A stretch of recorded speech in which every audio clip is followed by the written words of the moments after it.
ನಮಸ್ಕಾರ ವೀಕ್ಷಕರೇ, ಶುಭೋದಯ. ನೀವು ನೋಡ್ತಾ ಇದ್ದೀರಾ ಧರ್ಮ ಜ್ಯೋತಿ ಕಾರ್ಯಕ್ರಮ. ತಮ್ಮೆಲ್ಲರಿಗೂ ಕಾರ್ಯಕ್ರಮಕ್ಕೆ ಪ್ರೀತಿಪೂರ್ವಕ ಸ್ವಾಗತ ಸುಸ್ವಾಗತ ಅಂತ ಇದ್ದೀನಿ. ಎಂದಿನಂತೆ ನಾನು ನಿಮ್ಮ ಮನೆ ಮಗಳು ದಿವ್ಯಾ ಆಲೂರ್. ಇನ್ನು ಬನ್ನಿ ಗುರುಗಳನ್ನ ಕಾರ್ಯಕ್ರಮಕ್ಕೆ ಸ್ವಾಗತಿಸ್ಬಿಡೋಣ. ಶ್ರೀಯುತರು ನಾಡಿನ ಹೆಸರಾಂತ ಜ್ಯೋತಿಷಿಗಳು, ವೇದಾಗಮ ಪಂಡಿತರು, ಆಧ್ಯಾತ್ಮಿಕ ಚಿಂತಕರು ಆದಂತಹ ವಾಚಸ್ಪತಿ ಗುರುಗಳು. ಗುರುಗಳೇ ನಮಸ್ಕಾರ. ಕಾರ್ಯಕ್ರಮಕ್ಕೆ ಹೃತ್ಪೂರ್ವಕ ಸ್ವಾಗತ ನಿಮಗೆ. ನಮಸ್ಕಾರ ಮತ್ತು ಧನ್ಯವಾದ ನಿಮಗೆ. ಗುರುಗಳೇ, ಪ್ರಾರಂಭ ಮಾಡೋಣ ಪಂಚಾಂಗ ಶ್ರವಣವನ್ನ. ಆಗಲಿ. ಓಂ ಶಾಂತಾಕಾರಂ ಭುಜಗಶಯನಂ ಪದ್ಮನಾಭಂ ಸುರೇಶಂ ವಿಶ್ವಾಧಾರಂ ಗಗನಸದೃಶಂ ಮೇಘವರ್ಣಂ ಶುಭಾಂಗಂ ಲಕ್ಷ್ಮೀಕಾಂತಂ ಕಮಲನಯನಂ ಯೋಗಿಹೃಧ್ಯಾನಗಮ್ಯಂ ವಂದೇ ವಿಷ್ಣುಂ ಭವಭಯಹರಂ ಸರ್ವಲೋಕೈಕನಾಥಂ ಮೇಘಶ್ಯಾಮಂ ಪೀತಕೌಶೇಯವಾಸಂ ಶ್ರೀವತ್ಸಾಂಕಂ ಕೌಸ್ತುಭೋದ್ಭಾಸಿತಾಂಗಂ ಪುಣ್ಯೋಪೇತಂ ಪುಂಡರೀಕಾಯತಾಕ್ಷಂ ವಿಷ್ಣುಂ ವಂದೇ ಸರ್ವಲೋಕೈಕನಾಥಂ. ನಮಃ ಶಾಂತಾಯ ದಿವ್ಯಾಯ ಸತ್ಯಧರ್ಮಸ್ವರೂಪಿಣೆ ಸ್ವಾನಂದಾಮೃತತೃಪ್ತಾಯ ಶ್ರೀಧರಾಯ ನಮೋ ನಮಃ. ಓಂ. ಧರ್ಮಜ್ಯೋತಿ ಕಾರ್ಯಕ್ರಮದ ನಮ್ಮೆಲ್ಲ ವೀಕ್ಷಕ ಬಂಧುಗಳಿಗೆ ಇವತ್ತಿನ ಸಂಚಿಕೆಗೆ ಹೃತ್ಪೂರ್ವಕವಾದಂತಹ ಸ್ವಾಗತವನ್ನು ಬಯಸ್ತೇನೆ. ಹಾಗೆಯೇ ಯಾರ್ಯಾರು ಈ ಒಂದು ನವೆಂಬರ್ ತಿಂಗಳ 5ನೇ ತಾರೀಖಿನ ದಿವಸ ನಿಮ್ಮ ಹುಟ್ಟಿದ ಹಬ್ಬ ಮೊದಲಾದಂಥ ಸಂಭ್ರಮಾಚರಣೆಯಲ್ಲಿದ್ದೀರಲ್ಲ, ನಿಮಗೆಲ್ಲರಿಗೂ ಕೂಡ ಶುಭಾಶಯಗಳು. ನಿಮ್ಮೆಲ್ಲರ ಇಷ್ಟಾರ್ಥಗಳನ್ನು ಭಗವಂತ ಈಡೇರಿಸಲಿ. ನಿಮ್ಮ ಎಲ್ಲ ದುಃಖ ದುಮ್ಮಾನ ಕಷ್ಟ ಕಾರ್ಪಣ್ಯಗಳು ದೂರವಾಗಲಿ. ಸುಖ ಶಾಂತಿ ನೆಮ್ಮದಿ ಸಮೃದ್ಧಿ ನಿಮ್ಮ ಜೀವನದಲ್ಲಿ ಭಗವಂತ ಅನುಗ್ರಹಿಸಲಿ ಅಂತ ಹೇಳಿ ಅವನನ್ನು ಪ್ರಾರ್ಥನೆ ಮಾಡಿಕೊಳ್ಳುತ್ತಾ, ಮೊದಲನೇದಾಗಿ ಇವತ್ತಿನ ಪಂಚಾಂಗದ ಕಡೆ ಗಮನ ಹರಿಸೋಣ. ಇವತ್ತು ಸ್ವಸ್ತಿ ಶ್ರೀ ವಿಶ್ವಾವಸುನಾಮ ಸಂವತ್ಸರ, ದಕ್ಷಿಣಾಯನ, ಶರದೃತು, ಕಾರ್ತಿಕ ಮಾಸದ ಶುಕ್ಲ ಪಕ್ಷದ ಪೌರ್ಣಮಿಯ ದಿನ ಬುಧವಾರ. ಅಶ್ವಿನಿ ನಕ್ಷತ್ರ ಇದೆ, ಅಂದರೆ ಮೇಷರಾಶಿಗೆ ನಿನ್ನೆ ದಿವಸವೇ ಚಂದ್ರ ಪ್ರವೇಶ ಮಾಡಿದ್ದಾನೆ. ಇವತ್ತು ಸಿದ್ಧಿ ಅನ್ನುವಂತಹ ಒಂದು ಯೋಗ ಇದೆ. ಅದರ ಜೊತೆಯಲ್ಲಿ ಇವತ್ತಿರ್ತಕ್ಕಂಥದ್ದು ಭದ್ರಕರಣ, ಅಂದರೆ ಭದ್ರ ಸಿದ್ಧಿಯಾಗ್ತಕ್ಕಂತಹ ಪೌರ್ಣಮಿ ಮತ್ತು ಅಶ್ವಿನಿ ನಕ್ಷತ್ರ ಯೋಗ ಬುಧವಾರ ಇರತಕ್ಕಂಥದ್ದು ಇದಿವತ್ತಿನ ಪಂಚಾಂಗವಾದರೆ, ಗ್ರಹಗತಿಯನ್ನು ಅಥವಾ ಇವತ್ತಿನ ಗ್ರಹ ಸ್ಥಿತಿಯನ್ನು ನೋಡಿದಾಗ ಮೇಷರಾಶಿಯಲ್ಲಿ ಚಂದ್ರ, ವೃಷಭ, ಮಿಥುನ ರಾಶಿಯಲ್ಲಿ ಯಾವುದೇ ಗ್ರಹ ಸಂಚಾರ ಇಲ್ಲ. ಹಾಗೆ ಕರ್ಕಾಟಕದಲ್ಲಿ ಗುರು, ಸಿಂಹದಲ್ಲಿ ಕೇತು, ಕನ್ಯಾದಲ್ಲಿ ಯಾವುದೇ ಗ್ರಹ ಸಂಚಾರ ಇಲ್ಲ. ತುಲಾರಾಶಿಯಲ್ಲಿ ರವಿಶುಕ್ರರು, ವೃಶ್ಚಿಕ ರಾಶಿಯಲ್ಲಿ ಬುಧ ಮಂಗಳರು, ಧನು ಮತ್ತು ಮಕರ ರಾಶಿಯಲ್ಲಿ ಯಾವುದೇ ಗ್ರಹ ಸಂಚಾರ ಇಲ್ಲ. ಕುಂಭರಾಶಿಯಲ್ಲಿ ರಾಹು ಮತ್ತು ಮೀನರಾಶಿಯಲ್ಲಿ ಶನೈಶ್ಚರ ಇರುವಂಥದ್ದು ಇದು ಇವತ್ತಿನ ಗ್ರಹಸ್ಥಿತಿ. ಇನ್ನೊಂದು ಬಹಳ ವಿಶೇಷ, ಇವತ್ತು ಕಾರ್ತಿಕ ದೀಪೋತ್ಸವ ಅಂತಕ್ಕಂಥದ್ದು. ಕಾರ್ತಿಕ ಮಾಸದ ಪೌರ್ಣಮಿಯ ದಿವಸ ನಾವು ದೀಪಾವಳಿಯನ್ನು ಆರಂಭದಲ್ಲಿ ಏನು ಮಾಡಿರ್ತೇವಲ್ಲ, ಪಾಡ್ಯದ ದಿವಸ ಬಲಿಪಾಡ್ಯಮಿಯಿಂದ ಆರಂಭ ಮಾಡಿ ಇವತ್ತಿನವರೆಗೂ ಕೂಡ ನಾವು ನಿರಂತರವಾಗಿ ದೀಪಾವಳಿಯನ್ನು ಏನು ಆಚರಣೆ ಮಾಡ್ಕೊಂಡು ಬಂದಿರ್ತೇವೆ. ಮೊನ್ನೆ ಭಾನುವಾರ ದಿವಸ ನೀವೆಲ್ಲರೂ ಕೂಡ ಆಚರಣೆ ಮಾಡಿರಬಹುದು ತುಳಸಿ ಕಟ್ಟೆ ಹಬ್ಬವನ್ನು.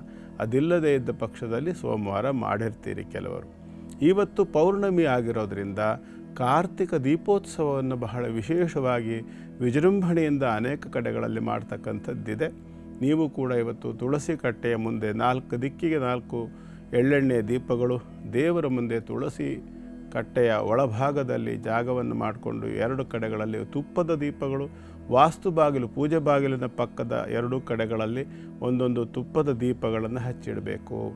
ಇದು ಇವತ್ತು ಕಾರ್ತಿಕ ದೀಪೋತ್ಸವದ ದಿವಸ ಪ್ರದೋಷ ಕಾಲದಲ್ಲೇ ಮಾಡಬೇಕು. ಅಂದರೆ ಸಂಜೆ ಸುಮಾರು 5:30 6 ಗಂಟೆ ಸುಮಾರಿಗೇ ಈ ಒಂದು ದೀಪಾರಾಧನೆಯನ್ನು ಮಾಡಿಕೊಳ್ತಕ್ಕಂಥದ್ದು ಮನೆಯಲ್ಲಿ ಮಾಂಗಲ್ಯಪೂರಿತ ವಾತಾವರಣವನ್ನು ಉಂಟು ಮಾಡ್ತದೆ. ವೀಕ್ಷಕರೇ, ಈಗ ಪ್ರಾರಂಭ ಮಾಡೋಣ ದಿನ ಭವಿಷ್ಯ ವಿಭಾಗವನ್ನು.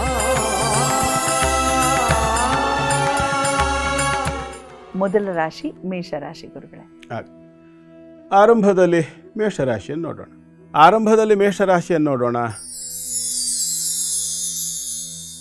ಮೇಷರಾಶಿಯವರಿಗೆ ಇವತ್ತಿನ ದಿನ ಚೆನ್ನಾಗಿದೆ. ಕಾರಣ ನಿಮ್ಮ ರಾಶಿಗೆ ಬಂದಿರತಕ್ಕಂಥ ಚತುರ್ಥಾಧಿಪತಿ ಮನೆ ವಾತಾವರಣದಲ್ಲಿ ಸಾಕಷ್ಟು ಪಾಸಿಟಿವಿಟಿಯನ್ನು ನೋಡಲಿಕ್ಕೆ ಅವಕಾಶ ಇದೆ. ರಾಶ್ಯಾಧಿಪತಿ ಆಗಿರತಕ್ಕಂತಹ ಮಂಗಳ ಕೂಡ ಸ್ವಕ್ಷೇತ್ರದಲ್ಲಿರೋದ್ರಿಂದ ಮತ್ತು ನಿಮ್ಮ ರಾಶಿಗೆ ಪೂರ್ಣ ದೃಷ್ಟಿಯನ್ನು ಕೊಟ್ಟಿರುವಂತಹ ಪಂಚಮಾಧಿಪತಿ ಆಗಿರತಕ್ಕಂತಹ ಸೂರ್ಯ, ಹಾಗಾಗಿ ಒಳ್ಳೆಯ ಒಂದು ದಿನ ಇವತ್ತು. ವಿಶೇಷವಾಗಿ ವಿದ್ಯಾರ್ಥಿಗಳಿಗಿರಬಹುದು, ಶಿಕ್ಷಕರಿಗಿರಬಹುದು, ಉದ್ಯೋಗಿಗಳಿಗಿರಬಹುದು, ವ್ಯವಹಾರಾರ್ಥಿಗಳಿಗಿರಬಹುದು, ಎಲ್ಲ ವಿಭಾಗದಲ್ಲಿ ಉತ್ತಮವಾದಂಥ ದಿನವಾಗಿ ಕಾಣಿಸ್ತದೆ. ಮನೆ ವಾತಾವರಣದಲ್ಲಿ ಕೂಡ ಸಾಕಷ್ಟು ಅನುಕೂಲ ಅಂತಕ್ಕಂಥದ್ದು ಕಾಣುತ್ತೆ. ಪಂಚಮದಲ್ಲಿ ಕೇತು ಇರೋದರಿಂದ ವಿಶೇಷವಾಗಿ ಮಹಾಗಣಪತಿಯನ್ನು ಉಪಾಸನೆ ಮಾಡಿಕೊಳ್ಳೋದು ತುಂಬ ಒಳ್ಳೆಯದು. ಜೊತೆಯಲ್ಲಿ ನಿಮಗೆ ಸಾಡೆ ಸಾತಿ ಅಂತಕ್ಕಂಥದ್ದು ಹೇಗೂ ನಡೀತಾ ಇದೆ. ನಿಮಗೆ ಗೊತ್ತು, ಪಂಚಮ ಗ್ರಹ ಸ್ಥಿತಿಯ ಆಧಾರದ ಮೇಲೆ ದೇವತಾರಾಧನೆಯನ್ನು ಹೇಳತಕ್ಕಂಥ ವ್ಯವಸ್ಥೆ. ಆದರೆ ಅಲ್ಲಿಯ ಪರಿಸ್ಥಿತಿಯನ್ನು ಅವಲೋಕನ ಮಾಡಿದಾಗ ಶಿವ ಪರಿವಾರ ಸಪರಿವಾರ ಪರಮೇಶ್ವರನನ್ನು ಆರಾಧನೆ ಮಾಡ್ತಕ್ಕಂಥದ್ದು ಇವತ್ತು ಬಹಳ ಒಳ್ಳೆಯದು. ಕಾರಣ ಅಷ್ಟಮದಲ್ಲಿ ನಿಮ್ಮ ರಾಶ್ಯಾಧಿಪತಿ ಮಂಗಳ ಸಂಬಂಧ ಸುಬ್ರಹ್ಮಣ್ಯ, ಪಂಚಮದಲ್ಲಿ ಕೇತು ಸಂಬಂಧ ಗಣಪತಿ, ಸಪ್ತಮದಲ್ಲಿರ್ತಕ್ಕಂತಹ ರವಿ ಸಂಬಂಧ ಶಿವ ಆಗ್ತದೆ, ರಾಶಿಯಲ್ಲಿರ್ತಕ್ಕಂಥ ಚಂದ್ರ ಸಂಬಂಧಿತವಾಗಿರ್ತಕ್ಕಂತಹ ಪಾರ್ವತಿ. ಸರಿಯಾದ ರೀತಿಯಲ್ಲಿ ಉಪಾಸನೆ ಮಾಡಿಕೊಳ್ಳಿ, ಶುಭವಾಗಲಿ. ಮುಂದಿಂದು ವೃಷಭ ರಾಶಿ. ವೃಷಭ ರಾಶಿಯವರಿಗೆ ಇವತ್ತಿನ ದಿನ ತಕ್ಕ ಮಟ್ಟಿಗೆ ಉತ್ತಮ ಅಂತ ಅಂದ್ಕೊಳ್ಳೋಣವೇ? ಹಾಗೇನು ಕಾಣಿಸೋದಿಲ್ಲ. ಕಾರಣ ಏನು ಅಂದರೆ, ಇವತ್ತೇನೋ ಒಂದು ಥರದಲ್ಲಿ ವಿಪರೀತ ವಾತಾವರಣ, ಹೋದಲ್ಲೆಲ್ಲ ಕೆಲಸ ಕೈ ಕೊಡ್ತಾ ಇದೆ. ಇವತ್ತೇನೋ ಬೆಳಗ್ಗೆ ಸ್ನಾನಕ್ಕೆ ಅಂತೇಳಿ ಹೋದೆ, ಕಾಲೆಡವ್ಕೊಂಡೆ, ಮೈಮೇಲೆ ನೀರು ಚಲ್ಕೊಳ್ಳೋ ಹೋಗೋದೆ, ಬಿಸಿ ಬೇಕು ಅಂತ ಹೊಯ್ಕೊಳ್ಳೋಕೆ ಹೋದೆ, ನೀರು ಕಾದಿರಲಿಲ್ಲ, ಅಥವಾ ಕಾದಿದೆ ಅಂತ ಹೊಯ್ಕೊಂಡೆ, ಸುಟ್ಟೋಯ್ತು. ಈ ರೀತಿಯಲ್ಲಿ ಪ್ರತಿ ಹಂತದಲ್ಲೂ ಒಂದು ಥರ ಸಣ್ಣ ಕಿರಿಕು ಅಂತಕ್ಕಂಥ ಸ್ಥಿತಿ ಕಾಣಿಸುತ್ತೆ. ಕಾರಣ ನಿಮ್ಮ ರಾಶ್ಯಾಧಿಪತಿಯು ಕೂಡ ಶುಭ ಸ್ಥಿತಿಯಲ್ಲಿಲ್ಲ, ಜೊತೆಯಲ್ಲಿ 12ನೇ ಮನೆಗೆ ಬಂದಿರತಕ್ಕಂಥ ತೃತೀಯಾಧಿಪತಿ. ಹಾಗಾಗಿ ಒಂದು ಥರದ ಮಾನಸಿಕವಾದ ಅಸಮಾಧಾನದ ಸ್ಥಿತಿಯಾಗಿ ಇವತ್ತಿನ ದಿನ ಕಾಣಿಸುತ್ತೆ. ಸಪ್ತಮ ಭಾವದಲ್ಲಿ ಬುಧ ಮಂಗಳ ಯೋಗ ಇರೋದರಿಂದ ನಿಮ್ಮ ಮಾನಸಿಕ ಸ್ಥಿತಿಗೆ ಅನುಗುಣವಾಗಿರ್ತಕ್ಕಂಥ ಮಾತುಗಳನ್ನು ನೀವು ಆಡ್ತೀರಿ. ಆ ಒಂದು ಮಾತಿನ ಪರಿಣಾಮವಾಗಿಯೇ ನಿಮಗೆ ಸಮಸ್ಯೆಗಳು ಕೂಡ ಬರುವಂಥ ಲಕ್ಷಣ ಇವತ್ತಿದೆ. ವಿಶೇಷವಾಗಿ ಪತಿ ಪತ್ನಿಯರ ಮಧ್ಯದಲ್ಲಿ ಸ್ವಲ್ಪ ಮಟ್ಟಿನ ಕಲಹ ನಡೀತಕ್ಕಂಥ ಲಕ್ಷಣ ಕೂಡ ಕಾಣಿಸುತ್ತೆ. ಚಂದ್ರ ವ್ಯಯದಲ್ಲಿರ್ತಕ್ಕಂಥ ಸಂದರ್ಭ ಮಾತಿನ ಮೇಲೆ ಮತ್ತು ಮನಸ್ಸಿನ ಮೇಲೆ ನಿಗಾ ಇಡ್ತಕ್ಕಂಥ ಅಗತ್ಯ ಇದೆ.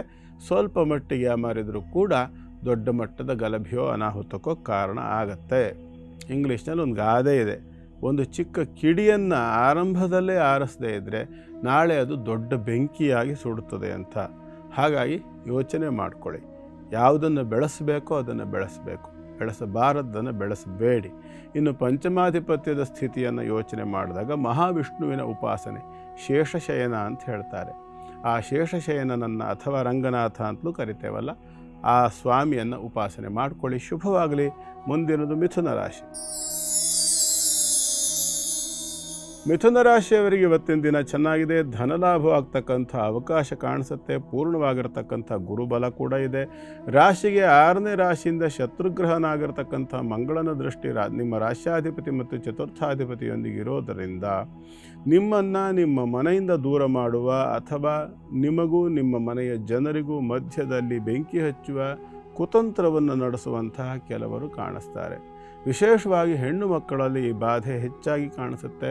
ಕಾರಣ ಏನು ಅಂತಂದರೆ, ರಾಶ್ಯಾಧಿಪತಿಯಾಗಿರ್ತಕ್ಕಂಥ ಬುಧನಿಗೆ ಮಂಗಳನ ಸಹಯೋಗ ಅಂತಕ್ಕಂಥದ್ದು ಇರತಕ್ಕಂಥದ್ದು. ಹಾಗಾಗಿ ಹೆಣ್ಣು ಮಕ್ಕಳಿಗೆ ಇದರ ಸಂಬಂಧಿತವಾಗಿರ್ತಕ್ಕಂಥ ತೊಂದರೆ ಹೆಚ್ಚಾಗಿರುವಂತೆ ಕಾಣಿಸುತ್ತೆ. ಆದಷ್ಟು ಕಂಡವ್ರ ಮಾತಿ ಕಿವಿ ಕೊಡೋದನ್ನು ದೂರ ಇಟ್ಕೊಳ್ಳಿ, ಅಂಥವ್ರನ್ನು ದೂರ ಇಡಿ. ನಿಮಗೆ ಕೆಲವು ಸಂದರ್ಭ ಹೊಗಳಿಕೆ ಪ್ರಿಯ ಆಗಬಹುದು, ಆದರೆ ಎಲ್ಲ ಸಂದರ್ಭದಲ್ಲೂ ಹೊಗಳೋರನ್ನು ನಂಬಬಾರ್ದು. ಬೈಯೋನು ಬದುಕಲಿಕ್ಕೆ ಹೇಳ್ದ ಅಂತ ಗಾದೆ ಇದೆ, ಹಾಗೆ ಹೊಗಳೋನು ಹಾಳಾಗ್ಲಿಕ್ಕೆ ಹೇಳ್ದ ಅಂತಲೂ ಗಾದೆ ಇದೆ. ಹಾಗಾಗಿ ಯೋಚನೆ ಮಾಡಿ, ಹೊಗಳೋರೆಲ್ಲ ಒಳ್ಳೆಯವರಾಗಿರಬೇಕು ಅಂತಿಲ್ಲ. ಕೇವಲ ಯಾರೋ ಒಂದೆರಡು ಒಳ್ಳೆ ಮಾತು ಆಡಿದ್ರು ಅಂದ ಕೂಡಲೇ ಅವ್ರ ಮಾತನ್ನು ನಂಬಿಕೊಂಡು ಅದರಂತೆ ನಾವು ನಡ್ಕೊಳ್ಳೋದು ಎಲ್ಲ ಸಂದರ್ಭದಲ್ಲೂ ಒಳ್ಳೆಯದಾಗತ್ತೆ ಹೇಳೋಕ್ಕಾಗೋಲ್ಲ. ಹಾಗಾಗಿ ನಿಮ್ಮ ರಾಶಿಗೆ ಪಂಚಮದಲ್ಲಿರ್ತಕ್ಕಂಥ ರವಿ ಸಂಬಂಧಿತವಾಗಿ ಇವತ್ತು ಶಿವಾರಾಧನೆಯನ್ನು ಮಾಡಿಕೊಳ್ಳಿ, ಶುಭವಾಗಲಿ. ಮುಂದಿಂದು ಕರ್ಕಾಟಕ ರಾಶಿ. ಕರ್ಕಾಟಕ ರಾಶಿಯವರಿಗೆ ಇವತ್ತಿನ ದಿನ ಚೆನ್ನಾಗಿದೆ. ನಿಮ್ಮ ರಾಶಾಧಿಪತಿ ಕೇಂದ್ರ ಸ್ಥಿತಿಯಲ್ಲಿ ಬಂದಿರತಕ್ಕಂಥದ್ದು, ಪರಮ ಮಿತ್ರನಾದ ಧನಾಧಿಪತಿಯ ದೃಷ್ಟಿಯನ್ನು ಹೊಂದಿರತಕ್ಕಂಥದ್ದು ಎಲ್ಲವೂ ಕೂಡ ಉತ್ತಮವಾದಂಥ ಒಂದು ಫಲ ಆಗಿರುತ್ತೆ. ರಾಶಿಯಲ್ಲಿ ಗುರು ಕೂಡ ಇದ್ದಾನೆ. ಪಂಚಮ ಸ್ಥಿತಿಯಲ್ಲಿ ಬುಧ ಮಂಗಳ ಯೋಗ ಇದೆ, ಇದು ಒಂದು ಒಳ್ಳೆಯ ಯೋಗವೂ ಕೂಡ ಹೌದು. ಭಾಗ್ಯದಲ್ಲಿ ಶನಿ ಇದ್ದಾನೆ, ಇದು ಕೂಡ ಒಳ್ಳೆಯದೇನೆ. ಹಾಗಾದರೆ ತೊಂದರೆ ಯಾವುದು ಸ್ವಾಮಿ ಅಂತ ಹೇಳಿದ್ರೆ, 8ನೇ ಮನೆಯಲ್ಲಿರ್ತಕ್ಕಂಥ ರಾಹು. ಕೆಲವು ಅನ್ಯಾಯಗಾರರು ಅಥವಾ ಅನಾಚಾರಿಗಳು ಅಥವಾ ಒಳ್ಳೆಯವರಲ್ಲದವರು ಮೇಲೆ ನೋಡ್ತಕ್ಕಂಥ ಡಂಭಾಚಾರವನ್ನು ಮಾಡಿಕೊಂಡು ನಿಮ್ಮನ್ನು ದಾರಿ ತಪ್ಪಿಸ್ತಕ್ಕಂಥ ಲಕ್ಷಣ ಕಾಣಿಸುತ್ತೆ. ಉಳಿದಂತೆ ಇವತ್ತಿನ ದಿನ ತುಂಬ ಚೆನ್ನಾಗಿದೆ. ನೀವು ನಿಮ್ಮ ಎಚ್ಚರಿಕೆಯನ್ನು ಕಳ್ಕೊಳ್ಳದೇ ಇದ್ದ ಪಕ್ಷದಲ್ಲಿ ಮುಂದೆ ಆಗುವಂಥ ಎಷ್ಟೋ ಸಮಸ್ಯೆಗಳನ್ನು ನೀವು ಈಗಲೇ ನಿಭಾಯಿಸಲಿಕ್ಕೆ ಅವಕಾಶ ಸಿಕ್ಕತ್ತೆ.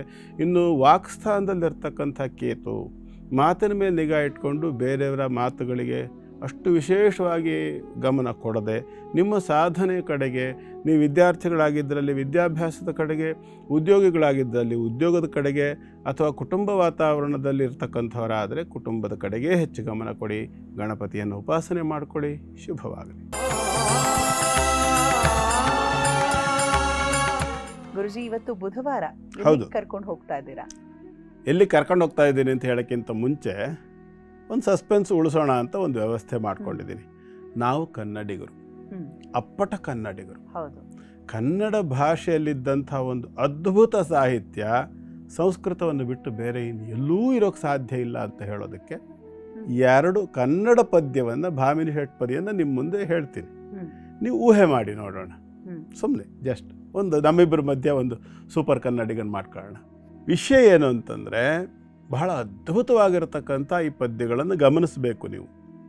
ಇದು ಆಮೇಲೆ ನಾನು ಹೇಳ್ತೀನಿ ಏನು ಅಂತ. ಬವರವಾದರೆ ಹರನ ವದನಕ್ಕೆ ಬೆವರ ತಹೆ ನವ ಗಡಿಸಿದರೆ ವಾಸವನ ಸದೆವೆನು ಹೊಕ್ಕಡಹುದೆನಿಸುವೆನು ಜವನ ಜವಗೆಡಿಸುವೆನು ಸಾಕಿನ್ನಿವರವರೊಳೇನರ್ಜುನನು ಮಾಧವನು ಮುನಿದೆಡೆ ಗೆಲುವೆ ನಂಜದೆ ರಥವ ಹರಿಸೆಂದ. ಇದು ಒಂದು ಭಾಮಿನಿ ಷಟ್ಪದಿ ಅಲ್ಲ, ಇದು ಒಗಟಲ್ಲ. ಇದು ಮುಂದೆ ಬರ್ತದೆ.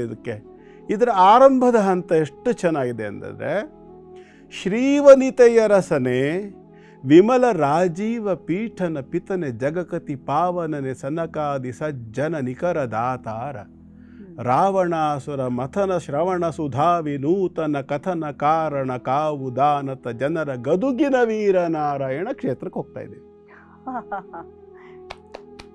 ಅದ್ಭುತ ಗುರುಗಳೇ, ಬಹಳ ಸೊಗಸಾಗಿ ಹೇಳಿದ್ರಿ ಷಟ್ಪದಿಯನ್ನ ಅಲ್ವಾ?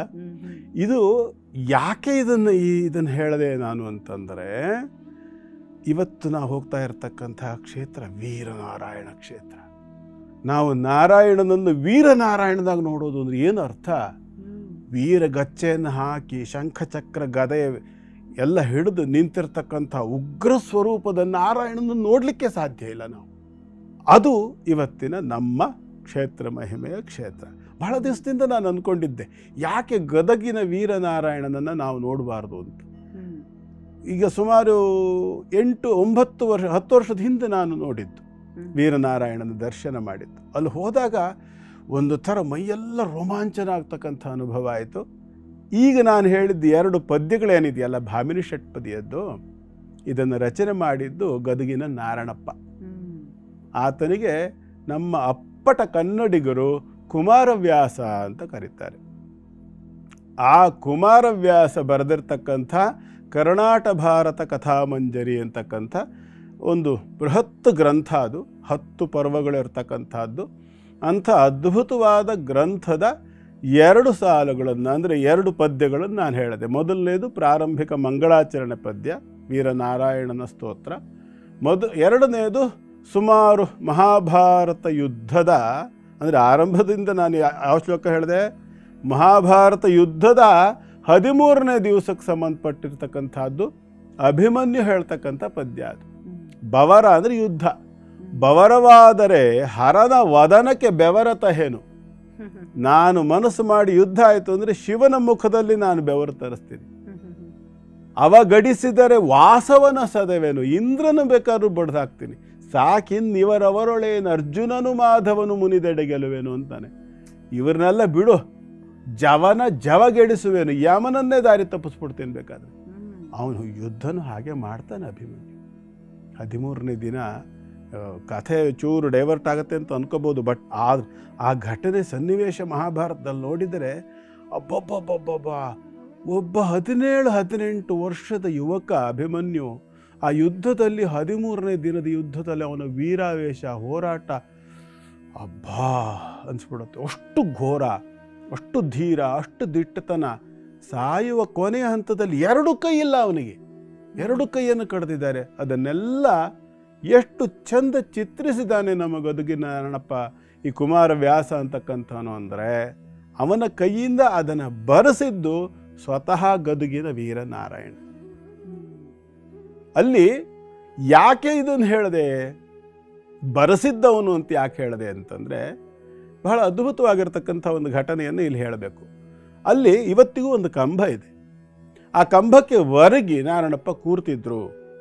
ಆ ನಂತರದಲ್ಲಿ ಲೇಖನಿಯನ್ನು ಹಿಡ್ಕೊಂಡು ಕೂರೋದು, ಬರ್ಕೊಂಡು ಹೋಗೋದು.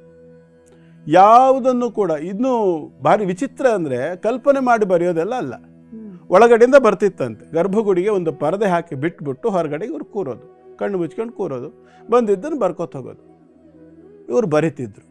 ನಾರಾಯಣಪ್ಪ ಇನ್ನೊಂದು ಗುಟ್ಟಿದೆ, ಅವ್ರಿಗೆ ಅಕ್ಷರವೇ ಗೊತ್ತಿಲ್ಲ, ಶಾಲೆಗೆ ಹೋಗಿಲ್ಲ, ಕಲಿತೇ ಇಲ್ಲ, ವಿದ್ಯಾಭ್ಯಾಸವೇ ಇಲ್ಲ. ಬರೆಸಿದ್ರು. ಅವ್ರ ಕೈಯಿಂದ ಈ ವೀರನಾರಾಯಣ ಅದನ್ನು ಬರೆಸ್ತಾನೆ. ಬಹುಶಃ ನಾನು ಎಚ್.ಎಸ್. ವೆಂಕಟೇಶ್ ಮೂರ್ತಿ ಅವರನ್ನು ನಮ್ಮ NKR TV ಒಂದು ವಾಹಿನಿಯ ಒಂದು ಪಾಡ್ಕಾಸ್ಟಿಗೆ ಮಾತಾಡಿಸಿದ್ದೆ. ಅವರು ನಮ್ಮನ್ನು ಆಗಲೋಕೆ ಸ್ವಲ್ಪ ತಿಂಗಳುಗಳ ಹಿಂದೆಯಷ್ಟೇ ಅವರನ್ನು ನಮ್ಮ ವಾಹಿನಿಗೆ ಅಂತ ಒಂದು ಇಂಟರ್ವ್ಯೂ ಮಾಡುವಾಗ ಅವ್ರು ಕೇಳಿದ್ದೆ, ನೀವು ಬರೆಯೋದಾ ಅದು ಬರ್ಸೋದಾ ಅಂತ.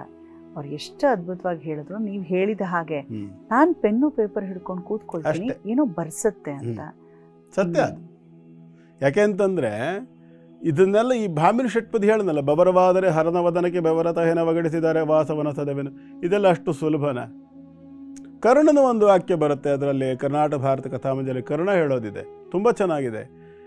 ಮರುಳು ಮಾಧವ ಮಹಿಯ ರಾಜ್ಯದ ಸಿರಿಗೆ ಸೋಲುವನಲ್ಲ, ಕೌಂತೆಯರು ಸುಯೋಧನರೆನಗೆ ಬೆಸಗೈವಲ್ಲಿ ಮನವಿಲ್ಲ, ಹೊರೆದ ದಾತಾರಂಗೆ ಹಗೆಗಳ ಶಿರವ ನರಿದೊಪ್ಪಿಸುವೆನೆಂಬಿ ಭರದೊಳೆದ್ದೆನು ಕೌರವೇಂದ್ರನ ಕೊಲುವೆ ನೀನೆಂದ.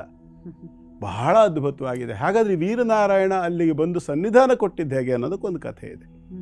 ಇದು ಕ್ಷೇತ್ರ ಮಹಿಮೆ. ಇದು ನಾರಾಯಣಪ್ಪನನ್ನು ಕುಮಾರವ್ಯಾಸನನ್ನಾಗಿ ಮಾಡಿದ ಅಂಥೇಳಿ ಆದ ಮೇಲೆ ಅವನು ವೀರನಾರಾಯಣ ಅಲ್ಲಿ ಬಂದು ನೆಲೆಸಿದಂಥ ಹಿನ್ನೆಲೆ ನೋಡಬೇಕಲ್ವ.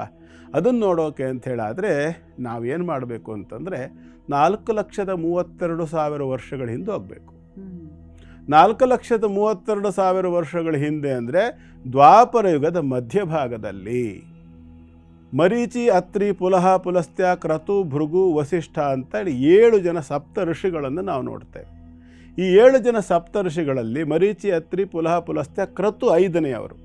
ತಪಸ್ಸಿ ಕುಳಿತಂಥ ಸಂದರ್ಭದಲ್ಲಿ ಅವರಿಗೆ ರಾಕ್ಷಸರ ಉಪಟಳ ಅಂತಕ್ಕಂಥದ್ದು ಹೆಚ್ಚಾದಾಗ, ಆಗ ಅವರು ಪರಮಾತ್ಮನನ್ನು ಕುರಿತು ಬದರಿಕಾಶ್ರಮಕ್ಕೆ ಹೋಗಿ ತಪಸ್ಸು ಮಾಡಿದಾಗ ಅಲ್ಲಿ ಪ್ರತ್ಯಕ್ಷನಾಗಿ ಅಲ್ಲಿ ಬದರಿನಾರಾಯಣನಾಗಿ ದರ್ಶನ ಕೊಟ್ಟವನು ಅಲ್ಲಿ ಯುದ್ಧ ಮಾಡಿ ರಾಕ್ಷಸರನ್ನು ಸಂಹಾರ ಮಾಡಿದ್ದಲ್ಲದೆ, ಅದೇ ಕ್ರತು ಮಹರ್ಷಿಗಳು ಆ ನಂತರದಲ್ಲಿ ಅವತಾರವನ್ನು ಬದಲು ಮಾಡಿ ಮುಂದಿನ ಒಂದು ಹಂತಕ್ಕೆ ಬಂದಾಗ ಕಶ್ಯಪಾತ್ರಿ, ಭಾರದ್ವಾಜ, ವಿಶ್ವಾಮಿತ್ರ ಮತ್ತು ಗೌತಮ ಋಷಿಗಳ ಒಂದು ಸಂತತಿಯಾಗಿದ್ದ ಸಂದರ್ಭದಲ್ಲಿ ಇವತ್ತೇನು ನಾವು ಕಪ್ಪತ್ತುಗುಡ್ಡ ಅಂತ ಹೇಳ್ತೇವೆ, ಅಲ್ಲಿ ಸಮೀಪದಲ್ಲಿ ಗದಗಿನ ಹತ್ತಿರದಲ್ಲೇ ಇರತಕ್ಕಂಥದ್ದು. ಅಲ್ಲಿ ಬಂದು ಕ್ರತು ಮಹರ್ಷಿಗಳ ತಪಸ್ಸು ಮಾಡುವಾಗಲೂ ಕೂಡ ಪುನಃ ಮತ್ತೆ ರಾಕ್ಷಸರ ಉಪಟಳವಾದಾಗ ಅವರು ಪ್ರಾರ್ಥನೆ ಮಾಡಿದ್ದರಿಂದ ವೀರನಾಗಿ ಬಂದು ವೀರನಾರಾಯಣನಾಗಿ ಬಂದು ಶತ್ರುಗಳೊಡನೆ ಹೋರಾಡಿ ಕಪ್ಪತ್ತುಗುಡ್ಡದಲ್ಲಿ ವಾಸ ಆಗಿದ್ದಂತಹ ಕ್ರತು ಮಹರ್ಷಿಗಳ ಗೌತಮ ಗೋತ್ರೋತ್ಪನ್ನನಾಗಿರ್ತಕ್ಕಂತಹ ಋಷಿಯನ್ನು ಕಾಪಾಡಿ ಅಲ್ಲಿ ನೆಲೆ ನಿಂತ ಅದೇ ಜಾಗ ಇವತ್ತು ಗದಗ್ ಅನ್ನುವಂಥ ಹೆಸರು. ಅಲ್ಲಿರ್ತಕ್ಕಂತಹ ವೀರನಾರಾಯಣನೇ ಕ್ರತು ಮಹರ್ಷಿಗಳ ಮುಂದಿನ ಗೌತಮ ಮಹರ್ಷಿಗಳ ಸಂತತಿಯ ಕಪ್ಪತ್ತಗುಡ್ಡ ನಿವಾಸಿಯಾಗಿರ್ತಕ್ಕಂತಹ ಋಷಿಯನ್ನು ರಕ್ಷಣೆ ಮಾಡಿದಂತಹ ವೀರನಾರಾಯಣನ ಸನ್ನಿಧಿ. ಎಂತಹ ಪವಿತ್ರವಾದ ಭೂಮಿ ನಮ್ಮದು, ಎಂತಹ ಮಹಾಪುರುಷರು, ಮಹಾಜ್ಞಾನಿಗಳು. ಗುರುಗಳೇ, ಎಷ್ಟೋ ವಿಚಾರಗಳು ತಿಳಿಯದ್ದನ್ನು ತಿಳಿದುಕೊಳ್ಳುವಂತಹ, ತಾವು ತಿಳಿಯಪಡಿಸುವಂತಹ ವಿಭಾಗವಿದು. ಗಮನಿಸಿ ನೋಡಿ, ನೀವು ಕೂಡ ಸುತ್ತಮುತ್ತಲು ಯಾರಾದರೂ ಹೊಸದಾಗಿ ಮನೆ ಕಟ್ಟಿರೋದು, ಕೆಳಸ್ತರದಲ್ಲಿದ್ದವರು ಸ್ವಲ್ಪ ಸುಸ್ಥಿತಿಗೆ ಬಂದು ತಮ್ಮದೇ ಆದ ಸೂರನ್ನ ಕಟ್ಕೊಂಡು ನಂತರದಲ್ಲಿ ಅವರು ಗೃಹ ಪ್ರವೇಶ ಅಂತ ಒಂದು ಕಾರ್ಯಕ್ರಮವನ್ನು ಆಯೋಜಿಸಿದ ತರುವಾಯ ಬಹಳಷ್ಟು ಜನರ ಜೀವನದಲ್ಲಿ ಬಿರುಗಾಳಿಯೇ ಬೀಸಿರತ್ತೆ. ಸೂಕ್ಷ್ಮವಾಗಿ ಗಮನಿಸಿ ನೋಡಿದಂದ್ರೆ, ಬಿರುಗಾಳಿ ಅಂತ ಹೇಳಿದ್ರೆ ಅದು ಒಳ್ಳೇದಕ್ಕೆ ನಾವು ಹೇಳಲ್ಲ. ಅವರ ಮನೆಯಲ್ಲಿ ಆರೋಗ್ಯ ಸಮಸ್ಯೆಗಳು, ಯಾರೋ ಒಬ್ರು ಹೋಗ್ಬಿಡೋದು ಅಥವಾ ಏನೋ ಒಂದು ಕಷ್ಟ ಬರುತ್ತಲ್ಲ, ಯಾಕೆ ಗುರುಗಳೇ? ಮುಖ್ಯವಾಗಿ ನಾವು ಒಂದು ವಿಚಾರ ನೆನಪಿನಲ್ಲಿ ಇಟ್ಕೊಳ್ಬೇಕು. ಏನಂತ ಅಂದರೆ ಭೂಮಿಯಲ್ಲಿರ್ತಕ್ಕಂತಹ ಜೀವರಾಶಿಗಳಲ್ಲಿ ಯಾವುದೇ ಜೀವಿ ಶಾಶ್ವತವಾಗಿರ್ತಕ್ಕಂಥ ಮನೆಯನ್ನು ಕಟ್ಟೋದಿಲ್ಲ. ಪ್ರಕೃತಿಗೆ ತಕ್ಕಂತೆ ತನ್ನನ್ನು ತಾನು ಹೊಂದಾಣಿಕೆ ಮಾಡ್ಕೊಂಡು ಬಿಡುತ್ತದೆ. ಪ್ರಾಣಿ ಪಕ್ಷಿಗಳು ಯಾವುದನ್ನೇ ನೋಡಿ ನೀವು, ಮನುಷ್ಯನಿಗೆ ಹೇಳೋದಷ್ಟೇ ನಾವು ಬಹಳ ಸಾಮರ್ಥ್ಯಶಾಲಿ, ಹಾಗೆ ಹೀಗೆ ನಾವು ಪ್ರಪಂಚದ ಮೇಲೆ ನಮ್ಮ ಹಿಡಿತ ಸಾಧಿಸ್ಬಿಟ್ಟಿದ್ದೇವೆ ಅಂತೇಳಿ ಅವನ ಶರೀರದ ಮೇಲೆ ಅವನಿಗೆ ಹಿಡ್ತಾ ಇರೋದಿಲ್ಲ, ಪ್ರಪಂಚದ ಮೇಲೆಲ್ಲ ಹಿಡ್ತಾ ಸಾಧಿಸ್ಬಿಡ್ತಾನೆ. ಹಾಗಾಗಿ ಅವನ ಶರೀರದ ಸಂರಕ್ಷಣೆ ಆಗಬೇಕು, ಬದುಕಬೇಕು, ಬಾಳಬೇಕು. ಮದುವೆ, ಹಬ್ಬ, ಮಕ್ಕಳು, ಇತ್ಯಾದಿಗಳು, ಸಂಸಾರ, ನಿರ್ವಹಣೆ, ಜೀವನ ಇದೆಲ್ಲದಕ್ಕೂ ಸಂಬಂಧಪಟ್ಟು ಅವನಿಗೆ ಮಳೆಗಾಲದಲ್ಲಿ ನೆಂದ್ರಾಗೋದಿಲ್ಲ, ಚಳಿಗಾಲದಲ್ಲಿ ಇದು ಮಾಡಿದ್ರೆ ಆಗೋದಿಲ್ಲ, ಬೇಸಿಗೆಯಲ್ಲಿ ಒಣಗಿದ್ರೆ ಆಗೋದಿಲ್ಲ.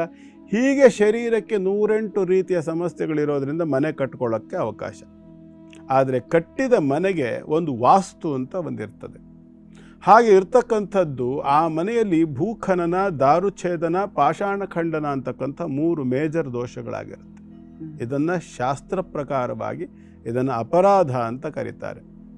ಭೂಮಿಯನ್ನು ಅಗಿಯೋದು, ಕಲ್ಲುಗಳನ್ನು ಒಡಿಸೋದು, ಮರಗಳನ್ನು ಕಡಿಸೋದು, ಈ 3 ಇಲ್ಲದೆ ಯಾವ ಮನೆಯೂ ನಿರ್ಮಾಣ ಆಗ ಇಲ್ಲ. ನಾವು ಒಡಿಸಿಲ್ಲ ಅಂತ ಹೇಳಿದ್ರು ಕೂಡ ವಾಸ್ಕಲ್ಲು ಕಿಟಕಿಗಳಿಗೆಲ್ಲ ತಂದೆ ಇರ್ತೀವಲ್ವಾ, ದುಡ್ಡು ಕೊಟ್ಟು ದುಃಖ ತಂದ ಹಾಗೇನು ಅದು.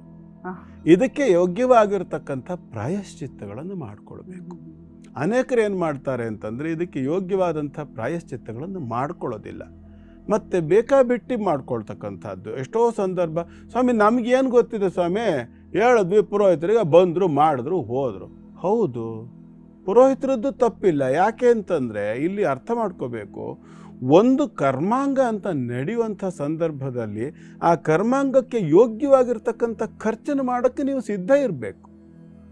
ಕೋಟಿಗಟ್ಟಲೆ ಎಲ್ಲ ಹಣವನ್ನು ಹಾಕಿ ಮನೆ ಕಟ್ಟಿರ್ತಕ್ಕಂಥ ಮನುಷ್ಯ ಒಂದು 50,000 ರೂಪಾಯಿ ಖರ್ಚು ಮಾಡಿ ಸರಿಯಾದ ವ್ಯವಸ್ಥಿತವಾದ ರೀತಿಯಲ್ಲಿ ದೇವತಾ ಕಾರ್ಯ ಮಾಡೋದಿಲ್ಲ, ಶುದ್ಧಿ ಕಾರ್ಯ ಮಾಡೋದಿಲ್ಲ ಅಂದರೆ ಏನಾಗ್ತದೆ?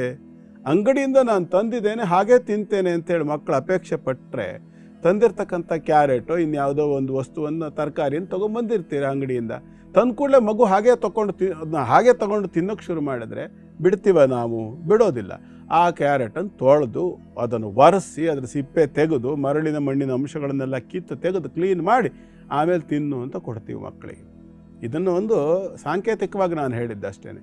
ಹಾಗಾಗಿ ಯಾವ ಒಂದು ಶುದ್ಧೀಕರಣ ಪ್ರಕ್ರಿಯೆ ಅಂತಕ್ಕಂಥದ್ದು ಆಗಬೇಕು ಅದು ಗೃಹ ಪ್ರವೇಶ ಸಂದರ್ಭದಲ್ಲಿ ಸರಿಯಾಗಿ ಆಗಲೇಬೇಕು. ಮೇಲೆ ಫಸ್ಟ್ ಫ್ಲೋರ್ ಕಟ್ಟಿ ಅಥವಾ ನೀವು ಡೆಮಾಲಿಷ್ ಮಾಡಿ ಹೊಸದಾಗಿ ಕಟ್ಟಿ ಅಥವಾ ಕಟ್ಟಿರತಕ್ಕಂಥ ಮನೆಯನ್ನೇ ಒಂಚೂರು ರೀಕನ್ಸ್ಟ್ರಕ್ಷನ್ ಮಾಡೋದು ಅಥವಾ ಮಾಡಿಫಿಕೇಷನ್ ಚೂರು ಸಣ್ಣ ಪುಟ್ಟ ಬದಲಾವಣೆಗಳನ್ನು ಮಾಡ್ಕೊಳ್ಳೋದು ಎಲ್ಲದೂ ಕೂಡ ವಾಸ್ತುವನ್ನು ಭಂಗ ಮಾಡಿದ್ದೇ.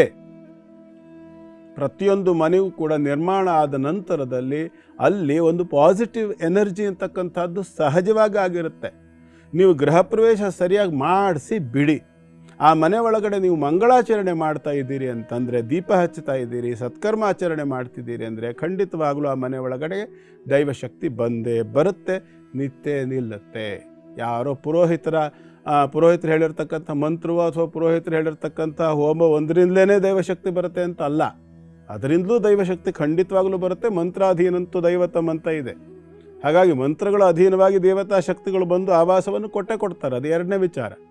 ಆದರೆ ಅದು ಒಂದೊಮ್ಮೆ ನೀವು ಸರಿಯಾಗಿ ಮಾಡಿಸದೇ ಇದ್ದರೂ ಆ ಮನೆಯಲ್ಲಿ ಮಂಗಳಾಚರಣೆ ಅಂತಕ್ಕಂಥದ್ದು ಸರಿಯಾದಾದರೆ ಖಂಡಿತವಾಗಲೂ ಆ ದೈವಶಕ್ತಿ ಅಂತಕ್ಕಂಥದ್ದು ಅಲ್ಲಿ ಬಂದು ಉಳಿಯುತ್ತೆ.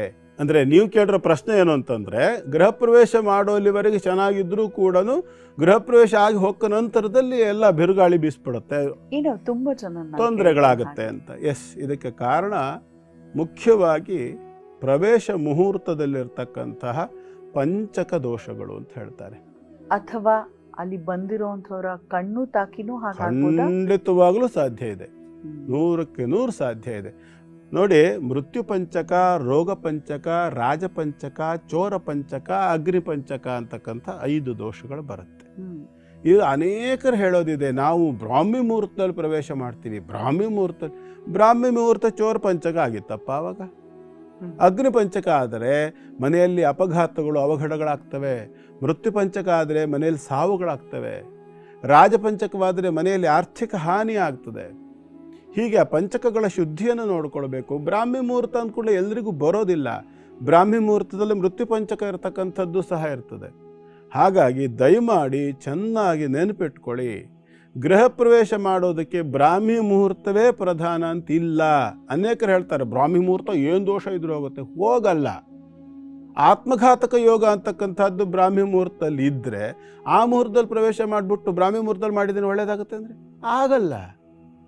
ನಿಮ್ಮ ಯೋಗ ದೈವ ಯೋಗ ಅವ್ರು ಕೊಟ್ಟಿರ್ತಕ್ಕಂಥ ಮುಹೂರ್ತ ಎಲ್ಲವೂ ಚೆನ್ನಾಗಿ ಸ್ವಲ್ಪ ಮಟ್ಟಿಗೆ ನಡ್ಕೊಂಡು ಹೋಗ್ಬೋದು. ಮತ್ತು ಕೆಲವರಿಗೆ ಬ್ರಾಹ್ಮಿ ಮುಹೂರ್ತ ತುಂಬ ಚೆನ್ನಾಗಿ ಆಗಿಬರುತ್ತೆ, ಒಪ್ತೀನಿ. ಇನ್ನು ಕೆಲವರಿಗೆ ಅಭಿಜಿನ್ ಮುಹೂರ್ತ ಕೊಡಬೇಕು, ಮಧ್ಯಾಹ್ನ 11:00 ಆಗುತ್ತೆ ಪ್ರವೇಶ. ಯಾರು ಒಪ್ತಾರೆ ಅದನ್ನು? ಜ್ಯೋತಿಷ್ಶಾಸ್ತ್ರ ಪ್ರಕಾರ 3 ಲಗ್ನಗಳು ಪ್ರವೇಶಕ್ಕೆ ಹೇಳಿರೋದು. ಬ್ರಾಹ್ಮಿ ಮುಹೂರ್ತಕ್ಕೆ ಸಂಬಂಧ ಜ್ಯೋತಿಷ್ಶಾಸ್ತ್ರ ಹೇಳೇ ಇಲ್ಲ. ಗೃಹಾರಂಭ ಗೃಹ ಪ್ರವೇಶಕ್ಕೆ ಇರ್ತಕ್ಕಂಥದ್ದು 3 ಮುಹೂರ್ತಗಳು. ಒಂದು ಕುಂಭಲಗ್ನ ಮುಹೂರ್ತ, ಮತ್ತೊಂದು ವೃಷಭ ಲಗ್ನ ಮುಹೂರ್ತ, ಮತ್ತೊಂದು ಸಿಂಹಲಗ್ನ ಮುಹೂರ್ತ. ಈ 3 ಮುಹೂರ್ತಗಳನ್ನು ಮಾತ್ರ ಹೇಳಿದೆ. ಅದಕ್ಕೆ ಸರಿಯಾಗಿ ಬರ್ತಕ್ಕಂಥ ಸಮಯದ ಮಧ್ಯಭಾಗವನ್ನು ತಗೊಂಡು ಆ ಒಂದು ಸಂದರ್ಭದಲ್ಲಿ ವ್ಯಯಶುದ್ಧಿ 12ನೇ ರಾಶಿ ಶುದ್ಧಿ ಇರಬೇಕು. ಈಗ ಸಿಂಹಲಗ್ನದಲ್ಲಿ ನೀವು ಪ್ರವೇಶ ಮಾಡ್ತೀರಿ ಹೇಳಿ ಆದರೆ ಮನೆಯನ್ನು, ಕರ್ಕಾಟಕ ಲಗ್ನ ಶುದ್ಧವಾಗಿರಬೇಕು, ಅಲ್ಲಿ ಯಾವುದೇ ಪಾಪಗ್ರಹಗಳು ಇರಬಾರ್ದು. ವೃಷಭ ಆದರೆ ಮೇಷ ಶುದ್ಧಿ ಇರಬೇಕು, ಕುಂಭ ಆದರೆ ಮಕರ ಶುದ್ಧಿ ಇರಬೇಕು. ಈ ರಾಶಿಗಳಲ್ಲಿ ಯಾವುದೇ ಒಂದು ಪಾಪಗ್ರಹಗಳು ಅಥವಾ ದುಷ್ಟಗ್ರಹಗಳು ಇಲ್ಲದೇ ಇರತಕ್ಕಂಥ ಮುಹೂರ್ತವಾಗಿದ್ದು ಆ ಮುಹೂರ್ತದಲ್ಲಿ ಪ್ರವೇಶ ಆಗಬೇಕು. ಆಗ ಆ ಮನೆ ಅಂತಕ್ಕಂಥದ್ದು ಸುರಕ್ಷಿತವಾಗಿ. ಕೆಲವರು ಗುರುಗಳೇ ಬೇಡವೇ ಬೇಡ ಇದು ಅಂತ ಹೇಳಿ ಮುಹೂರ್ತ ಪುರೋಹಿತರು ಎಲ್ಲ ಕರ್ಕೊಂಡು ಅವ್ರವ್ರು ಮಾತ್ರ ಮಾಡ್ಕೊಳ್ತಾರೆ, ಯಾರನ್ನೂ ಕರೆಯೋದೇ ಇಲ್ಲ. ಕಾರಣ ಅದೇ, ಯಾರ ಕಣ್ಣು ಹೇಗಿದೆ ಅಂತ ಹೇಳೋಕ್ಕಾಗೋದಿಲ್ಲ. ನಾಳೆ ಬಂದು ದೃಷ್ಟಿಗಿಷ್ಟಿ ಹಾಕ್ಬಿಟ್ಟು ನನ್ನ ಮನೆ ಹಾಳಾಗೋಗ್ಬಿಟ್ರೆ ಅಂತ ಭಯ ಇರುತ್ತಲ್ಲ. ಇಲ್ಲ ಸ್ವಾಮಿ, ನಮ್ಮ ಹತ್ರ ಹೇಳೋರಿದ್ದಾರೆ, ಇಲ್ಲ ಸ್ವಾಮಿ ನಾವು ಯಾರನ್ನೂ ಕರೆದಿಲ್ಲ, ಮನೆ ಜನ ಅಷ್ಟೇ ಸೇರ್ ಮಾಡ್ಕೊತಾ ಇದ್ದೀವಿ ಅಂಥೇಳಿ. ಅದು ವಾಸ್ತವಾಂಶ ತಪ್ಪು.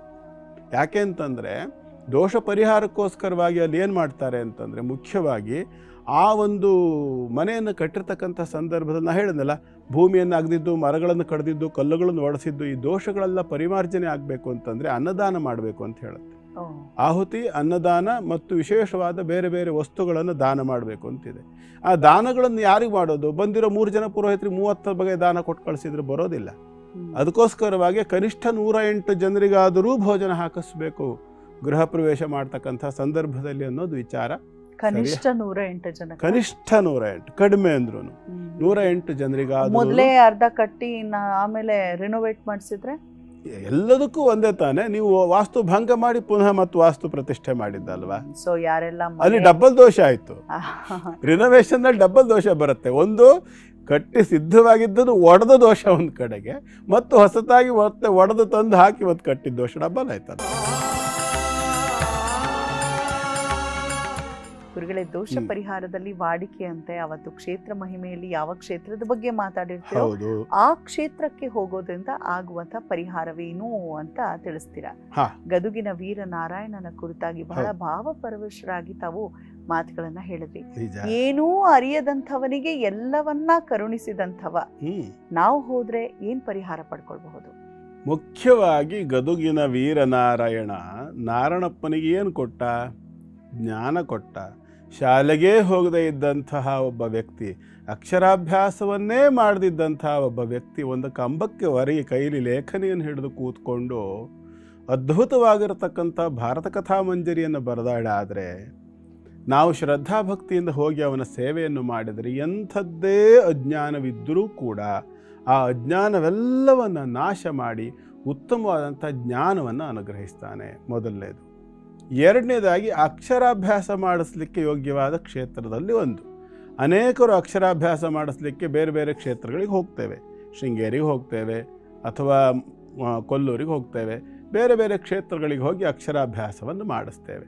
ಖಂಡಿತವಾಗಲೂ ಮಾಡಿಸ್ಬೋದು. ಅನೇಕರು ಈಗ ಹತ್ತಿರದಲ್ಲೇ ವೀರನಾರಾಯಣನ ಸನ್ನಿಧಾನದಲ್ಲಿದ್ದಂಥವರು ಕೂಡ ಅಲ್ಲಿ ಇರ್ತಕ್ಕಂಥ ಒಂದು ಶಕ್ತಿಯನ್ನು ಅರ್ಥ ಮಾಡ್ಕೊಳ್ಳದೆ ಇರುವಂಥ ಸಾಧ್ಯತೆಗಳು ಕೂಡ ಇರುತ್ತೆ.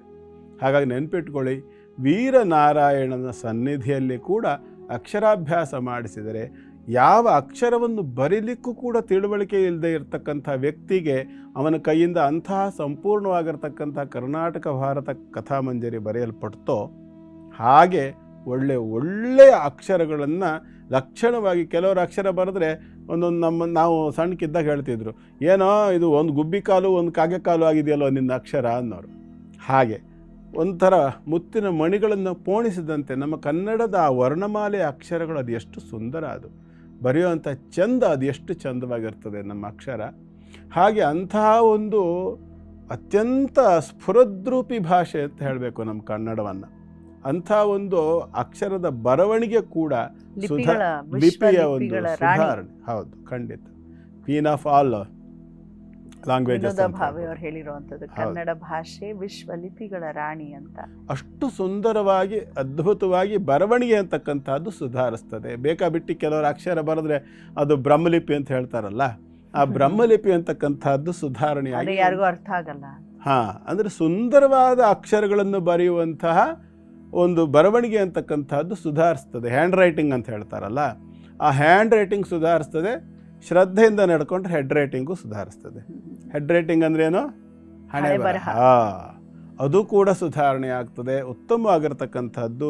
ಮೂರನೇದಾಗಿ ವೀರ, ಅವನು ನಾರಾಯಣ, ವೀರನಾರಾಯಣ ಅಂದರೆ ಅನೇಕ ಶತ್ರುಗಳನ್ನು, ಸತ್ಕಾರ್ಯಗಳನ್ನು ಮಾಡ್ತಿದ್ದಂತಹ ಕ್ರತು ಮಹರ್ಷಿಗಳ ಶತ್ರುಗಳನ್ನು, ರಾಕ್ಷಸಿ ರೂಪದ ಬಾಧೆಗಳನ್ನೆಲ್ಲ ಸಂಹಾರ ಮಾಡಿ ಅವರ ತಪಸ್ಸು ನಿರ್ವಿಘ್ನವಾಗಿ ನಡೆಯುವಂತೆ ಅನುಗ್ರಹಿಸಿದ ವೀರನಾರಾಯಣ. ಅಂತಂದರೆ ಯಾರು ಯಾವುದೋ ಒಂದು ಪ್ರಾಜೆಕ್ಟ್ ಹಾಕ್ಕೊಂಡಿರ್ತೀರಿ, ಏನೋ ಒಂದು ಸಾಧನೆ ಮಾಡಬೇಕು ಅಂತ ಅಂದ್ಕೊಂಡಿರ್ತೀರಿ, ಅದಕ್ಕೆ ಅಂತರಂಗದಲ್ಲಿ ಬಹಿರಂಗದಲ್ಲಿ ಯಾವುದೋ ಒಂದು ರೀತಿಯಲ್ಲಿ ಯಾರಿಂದಲೋ ಅಥವಾ ಯಾವುದೋ ಒಂದು ಕಾರಣದಿಂದಲೋ ನಿಮ್ಮ ಪ್ರಾಜೆಕ್ಟ್ ಪದೇ ಪದೇ ಆಗ್ತಿದೆ, ಕೈಗೆ ಸಿಕ್ಕಿದೆ ಯಾವುದೋ ಒಂದು ಯೋಜನೆ ಮಾಡಬೇಕು, ಮುಂದುವರ್ಸ್ಕೊಂಡು ಹೋಗಬೇಕು ಅಂತ ಆಸೆ ಪಟ್ಕೊಂಡು ಎಲ್ಲ ಮಾಡ್ತಿದ್ದೀರಿ, ಆದರೆ ನಿಮ್ಮ ಎಲ್ಲ ಪ್ರಯತ್ನಗಳು ನೀರಲ್ಲಿ ಹೋಮ ಮಾಡಿದ ಹಾಗೆ ವ್ಯರ್ಥ ಆಗ್ತಿದೆ ಅನ್ನುವಂಥ ಸಿಚುವೇಶನ್, ಅಂಥ ಪರಿಸ್ಥಿತಿ ಇದ್ದರೆ ಏನು ಮಾಡಬೇಕು ಅಂತಂದರೆ ವೀರನಾರಾಯಣನ ಸನ್ನಿಧಾನಕ್ಕೆ ಹೋಗಬೇಕು.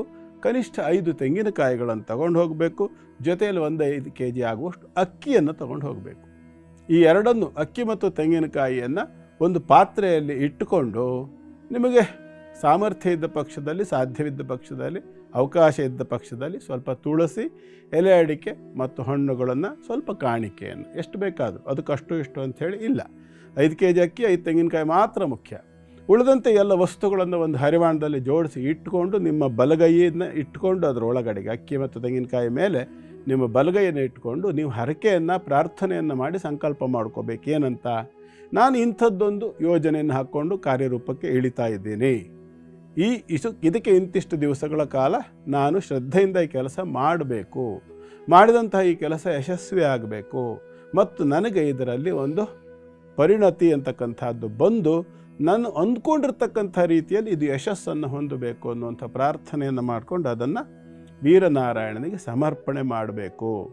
ಈ ರೀತಿಯಾಗಿ ಸಮರ್ಪಣೆ ಮಾಡಿ ಕನಿಷ್ಠ 48 ನಿಮಿಷಗಳ ಕಾಲ, ಅಂದರೆ 2.5 ಘಳಿಗೆ ಅಂದರೆ 1 ಗಂಟೆ, 48 ನಿಮಿಷಗಳ ಕಾಲ ಅಂದರೆ 2 ಘಳಿಗೆಗಳ ಕಾಲ ಆ ವೀರನಾರಾಯಣನಿಂದ 10 ಪುರುಷ ಪ್ರಮಾಣ ದೂರ ಅಂತ ಹೇಳುತ್ತೆ.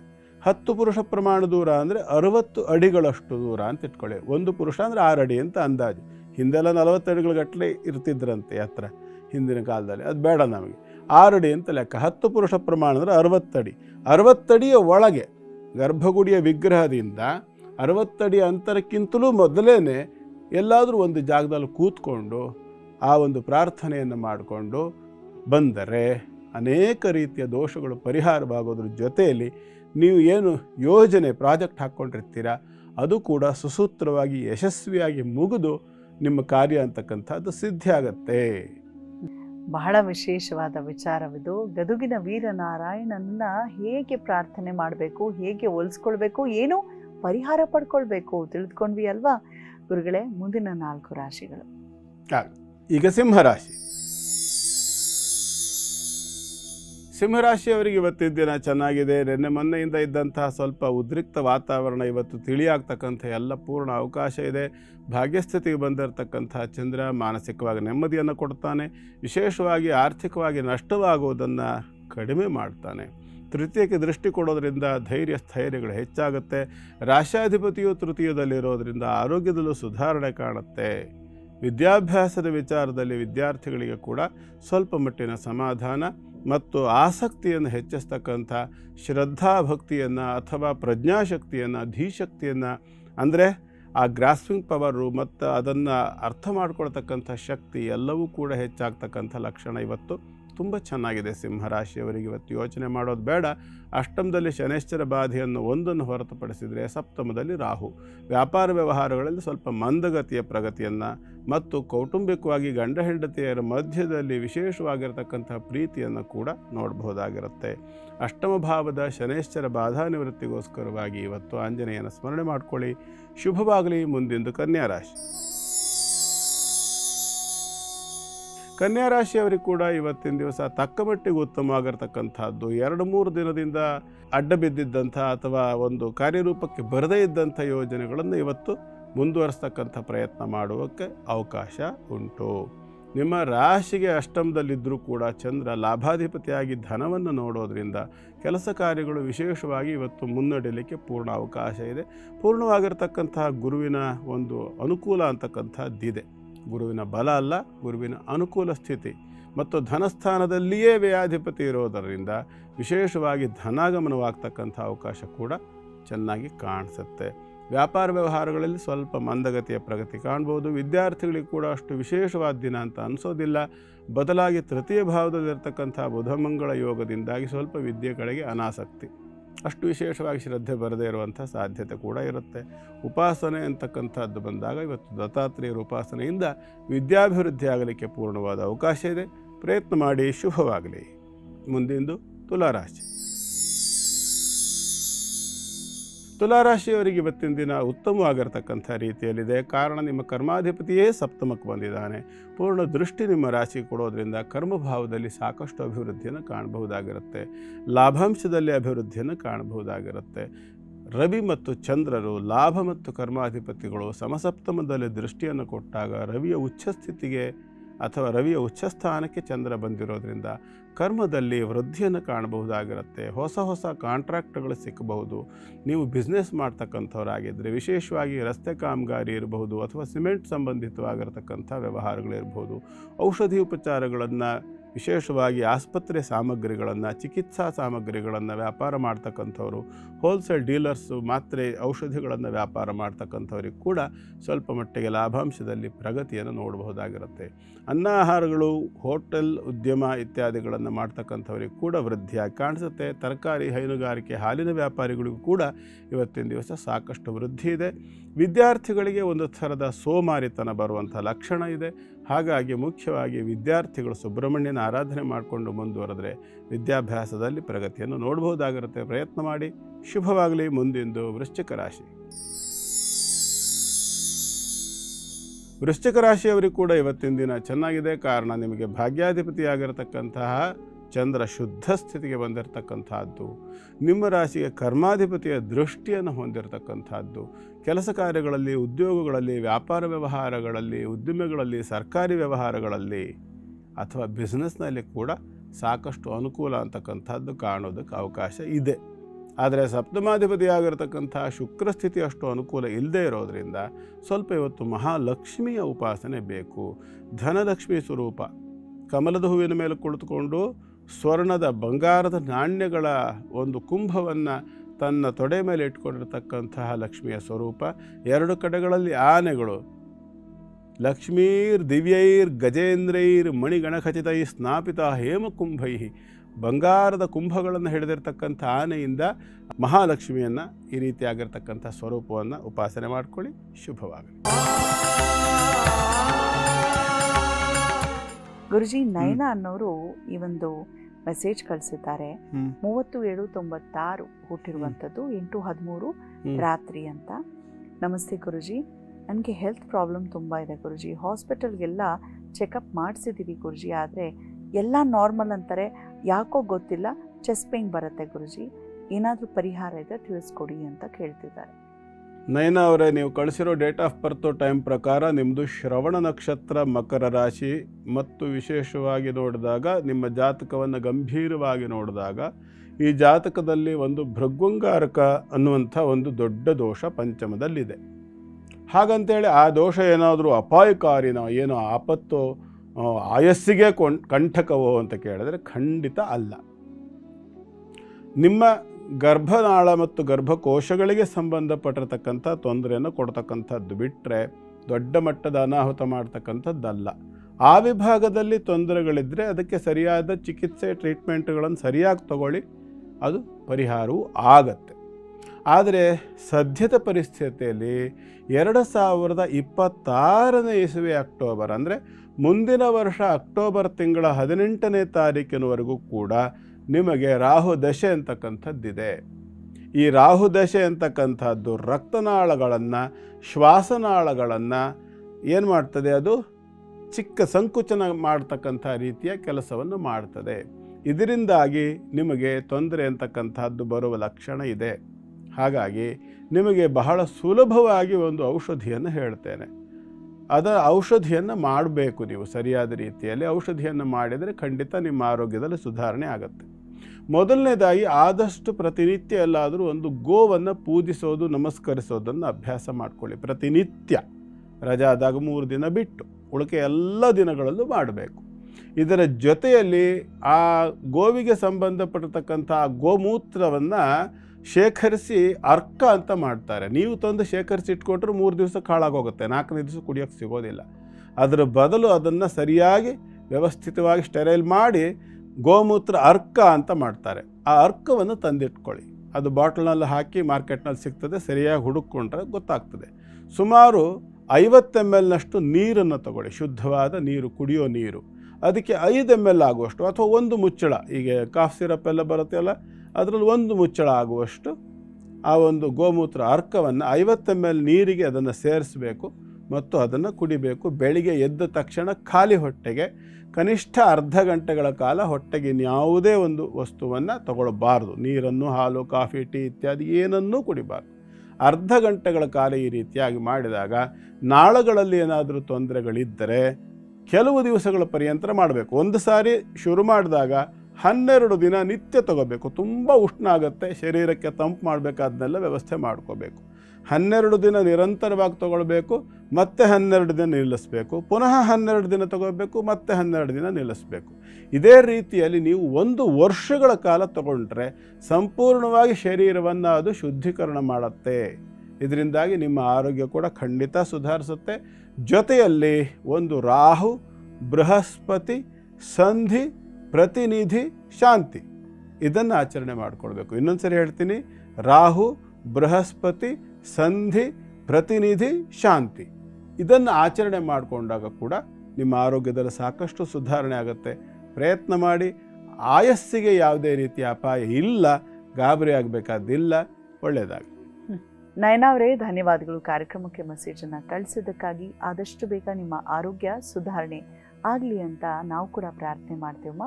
ಇನ್ನು ವೀಕ್ಷಕರೇ, ನಿಮಗೂ ಕೂಡ ಏನಾದರೂ ಸಮಸ್ಯೆ ಇದ್ದರೆ ಖಂಡಿತ ನಮಗೆ ಪ್ರಶ್ನೆಯನ್ನು ಕಳಿಸಿ, ಸೂಕ್ತ ಉತ್ತರವನ್ನು ವಾಚಸ್ಪತಿ ಗುರುಗಳು ಕೊಡ್ತಾರೆ. ಕೆಳಗಡೆ ಕಾಣ್ತಿರುವಂಥ ವಾಟ್ಸಪ್ ನಂಬರ್ಗೆ ಮೆಸೇಜ್ ಮುಖೇನ ನಿಮ್ಮ ಪ್ರಶ್ನೆಯನ್ನು ಕಳಿಸಿಕೊಡಿ.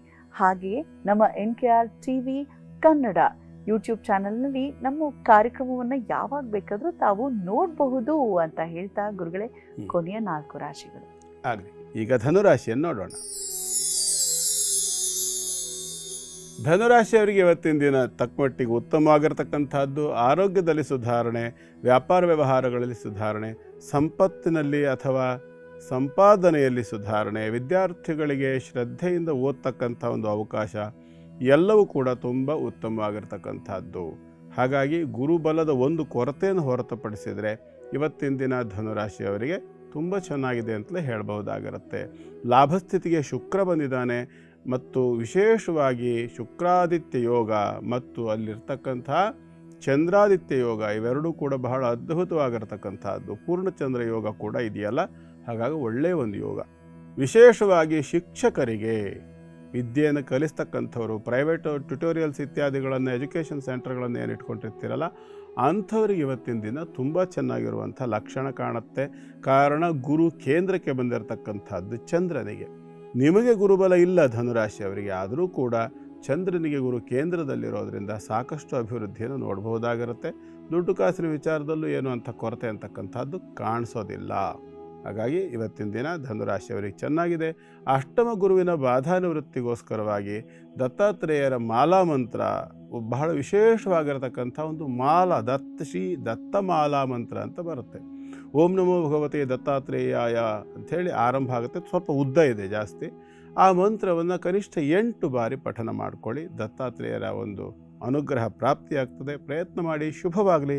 ಮುಂದಿಂದು ಮಕರ ರಾಶಿ. ಮಕರ ರಾಶಿಯವರಿಗೆ ಕೂಡ ಇವತ್ತಿನ ದಿನ ಚೆನ್ನಾಗಿದೆ. ಸಪ್ತಮಾಧಿಪತಿ ನಿಮಗೆ ಬಹಳ ಅದ್ಭುತವಾಗಿ ಕರ್ಮಕ್ಕೆ ದೃಷ್ಟಿಯನ್ನು ಕೊಡ್ತಿದ್ದಾನೆ. ರಾಶಿಗೆ ಪೂರ್ಣವಾಗಿರ್ತಕ್ಕಂಥ ಗುರುವಿನ ದೃಷ್ಟಿ ಇದೆ. ಉಚ್ಚಸ್ಥಿತಿಯಲ್ಲಿರ್ತಕ್ಕಂಥವನು ತೃತೀಯಾಧಿಪತಿಯೂ ಹೌದು. ಹಾಗಾಗಿ ವಿಶೇಷವಾಗಿ ಮಾನಸಿಕವಾಗಿರತಕ್ಕಂಥ ಧೈರ್ಯ ಸ್ಥೈರ್ಯಗಳನ್ನು ಕೊಡ್ತಾನೆ. ಪೂರ್ಣಚಂದ್ರ ಯೋಗ ಇರೋದರಿಂದ ಮನಸ್ಸಿಗೆ ಸ್ವಲ್ಪ ಉಲ್ಲಾಸ ಪ್ರಫುಲ್ಲತೆಯನ್ನು ಕೂಡ ಇವತ್ತು ನೋಡಬಹುದಾಗಿರುತ್ತೆ. ಮತ್ತು ವಿಶೇಷವಾಗಿ ಕರ್ಮಭಾವದಲ್ಲಿರ್ತಕ್ಕಂತಹ ಸೂರ್ಯನಿಂದಾಗಿ ನಿಮ್ಮ ಆರೋಗ್ಯದಲ್ಲಿ ಕೂಡ ಸ್ವಲ್ಪ ಸುಧಾರಣೆ ಅಂತಕ್ಕಂಥದ್ದು ಚೆನ್ನಾಗಿದೆ.